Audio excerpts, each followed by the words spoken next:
Во текот на вчерашниот ден спроведена е полициска акција од страна на Министерството за внатрешни работи во координација со основното јавно обвинителство за гонење на организиран криминал и корупција,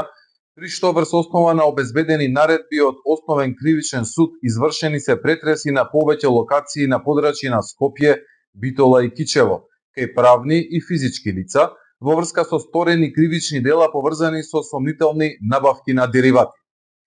Во рамки на акцијата лишени од слобода се 11 лица, едно лице е недостапно за органите на прогонот и едно е со мерка притвор.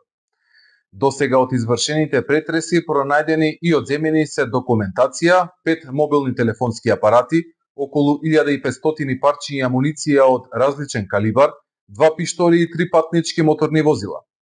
Од страна на Министерството за внатрешни работи до основното јавно обвинителство за гонење на организиран криминал, поднесена е кривична пријава за злоупотреба на службена положба и овластување и перење пари и други приноси од казниво дело против 13 физички и едно правно лице.